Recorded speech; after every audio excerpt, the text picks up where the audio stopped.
അർജുൻ ആയങ്കി നിരവധി ക്രിമിനൽ കേസുകളിൽ പ്രതിയെന്ന remand report. ജാമ്യം കിട്ടിയാൽ കുറ്റകൃത്യം ആവർത്തിക്കും. പുറത്തിറങ്ങിയാൽ തെളിവ് നശിപ്പിക്കാൻ സാധ്യത.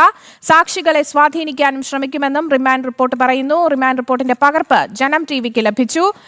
കണ്ണൂരിൽ നിന്ന് മിഥുൻ പിള്ളയാണ് വിവരങ്ങളുമായി ചേരുന്നത്. മിഥുൻ, മറ്റെന്തൊക്കെ പ്രധാനപ്പെട്ട കാര്യങ്ങളാണ് റിമാൻഡ് റിപ്പോർട്ടിൽ പറയുന്നത്?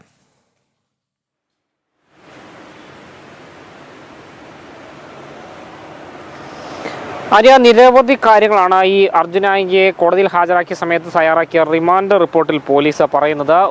നിരവധി ക്രിമിനൽ കേസുകളിൽ പ്രതിയാണ് അർജുൻ ആയങ്കി എന്ന് ഈ റിമാൻഡ് റിപ്പോർട്ടിൽ പറയുന്നുണ്ട്. ജാമ്യം നൽകിയാൽ ഇനിയും കുറ്റകൃത്യം ആവർത്തിക്കാൻ സാധ്യതയുണ്ട്. മാത്രമല്ല, പ്രതി ഒളിവിൽ പോകാനും തെളിവുകൾ നശിപ്പിക്കാനും സാധ്യതയുണ്ട് എന്നും ഈ റിമാൻഡ് റിപ്പോർട്ടിൽ പറയുന്നുണ്ട്. ആഭ്യന്തരമന്ത്രി രമേശ് ചെന്നിത്തലയ്ക്കെതിരായ ഫേസ്ബുക്ക് പോസ്റ്റ് പൊതുജന സമാധാനം ലംഘിക്കുന്നതും ലഹള ഉണ്ടാക്കണമെന്ന ഉദ്ദേശത്തോടെ മനഃപൂർവ്വമായി പ്രകോപനം ഉണ്ടാക്കുന്ന തരത്തിലുള്ളതാണെന്നും റിമാൻഡ് റിപ്പോർട്ടിൽ പറയുന്നു. കൂടാതെ ആഭ്യന്തര വകുപ്പ് മന്ത്രിക്കെതിരെ പൊതുമാധ്യമത്തിലൂടെ അശ്ലീല വാക്കുകൾ ഉപയോഗിക്കുകയും പ്രകോപനം ഉണ്ടാക്കുന്ന തരത്തിലുള്ള വെല്ലുവിളി നടത്തി ഭീഷണിപ്പെടുത്തിയെന്നും ഈ റിമാൻഡ് റിപ്പോർട്ടിൽ പറയുന്നുണ്ട്.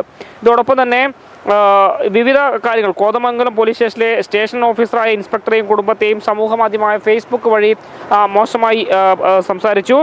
മാത്രമല്ല, ഹൈക്കോടതി മുൻകൂർ ജാമ്യാപേക്ഷ നിരസിച്ച് ഉത്തരവിട്ടതിൻ്റെ വിരോധത്തിൽ ഊന്നുകൽ പോലീസ് സ്റ്റേഷനിലെ ഇൻസ്പെക്ടറെ സമൂഹ മാധ്യമങ്ങളിലൂടെ അസഭ്യം പറഞ്ഞ് ഭീഷണിപ്പെടുത്തിയെന്നും ഈ ഒരു റിമാൻഡ് റിപ്പോർട്ടിലുണ്ട്. അതായത് ഈ സ്ഥിരം കുറ്റവാളി എന്ന തരത്തിൽ, അതുകൊണ്ട് തന്നെ ജാമ്യം അനുവദിക്കൽ അല്ലെങ്കിൽ അയാൾ പുറത്തിറങ്ങിയാൽ അത് കുറ്റകൃത്യം ആവർത്തിക്കാൻ കാരണമാകുമെന്നും റിമാൻഡ് റിപ്പോർട്ടിൽ പറയുന്നുണ്ട്. നിലവിൽ 14 ദിവസത്തേക്കാണ് അർജുൻ ആയങ്കിയെ കൂത്തുപറമ്പ് മജിസ്ട്രേറ്റ് റിമാൻഡ് ചെയ്തിരിക്കുന്നത്.